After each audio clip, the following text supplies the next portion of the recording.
Very good morning. आप सभी का पुनः एक बार बहुत बहुत स्वागत है। दोस्तों, जब कभी आप अपना कुंडली खोलते हैं तो कई कुंडली ऐसे मिलते होंगे जिनके एक भाव में बहुत सारे प्लैनेट आ चुके होते हैं। कहने का मतलब ये है कि अभी जैसे ग्रह गोचर का समय है तो आप देखेंगे कि 29 मार्च को जब शनिदेव ट्रांजिट करेंगे यानी गोचर करेंगे मीन राशि में, तो मीन राशि में पहले से 5 ग्रह बैठे होंगे। तो कहने का मतलब है कि एक घर में 6 ग्रह हुआ, तो उसी समय अगर किसी का बॉर्न होता है या उस पीरियड में किसी का बॉर्न होता है तो उसकी कुंडली तो उसी तरह बनेगी। ठीक इसी प्रकार कई ऐसे कुंडली आपके सामने आएंगे जो कुंडली के एक ही घर में 4 ग्रह, 5 ग्रह, 3 ग्रह इसका युति बनता है और उस युति का क्या इम्पैक्ट होगा इसके बारे में थोड़ा सा विश्लेषण हम लोग इस टॉपिक के माध्यम से करेंगे। तो दोस्तों, चैनल पर नया है तो जरूर सब्सक्राइब कीजिए।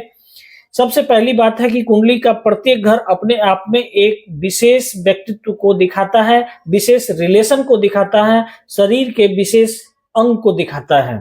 इस बात की जानकारी इससे पहले भी हम वीडियो में दे चुके हैं। अगर आप नहीं देखे हैं तो डिस्क्रिप्शन में लिंक है, आप जाके देख सकते हैं।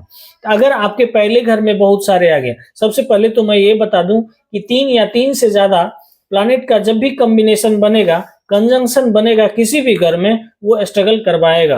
आपके जिंदगी के किसी न किसी मोड़ पर वो आपको स्ट्रगल करवाएगा। ये एक अच्छी मतलब जो है उसको पॉजिटिव।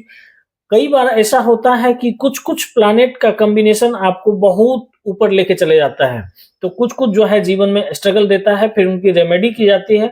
ऐसा कोई दुनिया में समस्या नहीं जिसका निराकरण नहीं हो पाए और समाधान नहीं हो। तो सबसे पहले कुंडली का पहला भाव यानी आप स्वयं होते हैं, आपकी जो व्यक्तित्व होती है उनको सिद्ध करने में बहुत सारी कठिनाई होती है। यानी 4 ग्रह 5 ग्रह अगर उसी में आ गए तो ये संघर्ष की एक विशेष निशानी हो जाती है। अगर बात करें 2 तो बैंक बैलेंस में आपको इस तरह की प्रॉब्लम क्रिएट करेगी।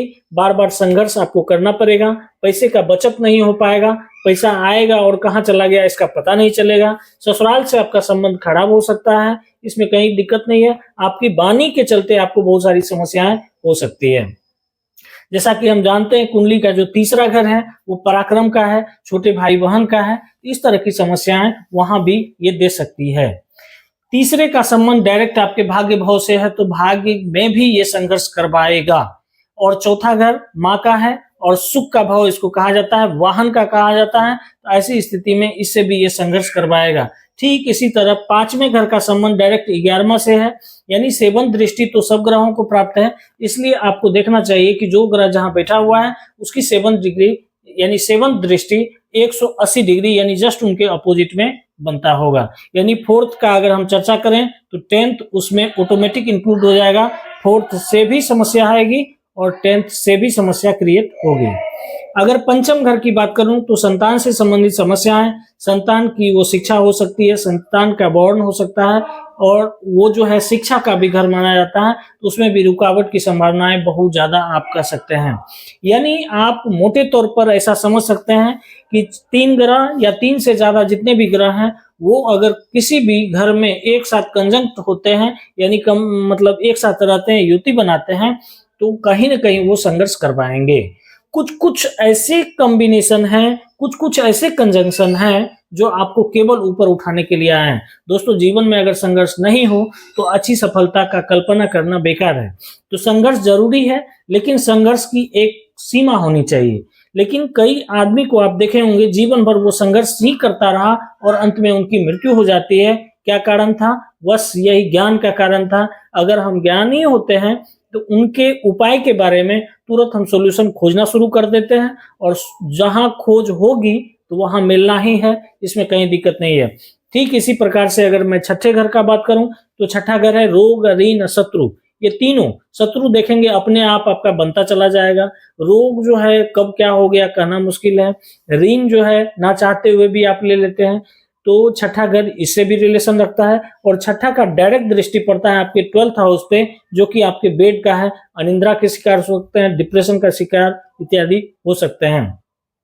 तो इस तरह से आपने देखा कि किसी भी घर में अगर बहुत सारे ग्रह एक साथ आते हैं तो समस्याएं क्रिएट होगी। कहने का मतलब यही है कि यही 29 मार्च 2025 को शनिदेव का ट्रांजिट होना है मीन राशि में, जहां पहले से बैठे हुए हैं शुक्रदेव, राहुदेव, सूर्यदेव चले जाएंगे, बुध चले जाएंगे और चंद्रमा भी घूमते घूमते चले जाएंगे। ऐसी स्थिति में बहुत सारे ग्रह का कंजंक्ट होना और शनिदेव और राहु जब मिलते हैं तो 20 योग का निर्माण होता है। तो कहीं न कहीं ये कुछ न कुछ विशेष, इसको परिवर्तनकारी युग भी कहा जाता है, क्योंकि इसमें जो है इस बार बृहस्पति भी जो है ट्रांजिट करेंगे, वो 18 मई को करेंगे और 18 मई को राहु एवं केतु भी कर जाएंगे। तो 29 मार्च से 18 मई तक का जो समय होगा वो ये दोनों कंजंक्ट रहेंगे। ऐसी स्थिति में प्रत्येक आदमी के कुंडली में इनका अलग-अलग इम्पैक्ट होगा, क्योंकि जिस घर में ये घटनाएं घटेगी उस घर से संबंधित आपको अलर्ट होना जरूरी है, रेमेडी करना जरूरी है। और सबका एक ही मात्र रेमेडी ये भी हो सकता है कि अगर आप ऊपर वाले पे विश्वास रखते हैं, उनसे कनेक्टेड हैं, उनसे रिलेशन बढ़िया बनाए हुए हैं, कर्म अच्छा है, तो फिर कोई ग्रह कभी भी किसी भी रूप में कंजंक्ट करे, आपका कोई बाल बांका नहीं कर सकता है। दोस्तों मिलते हैं नेक्स्ट टॉपिक पे। धन्यवाद।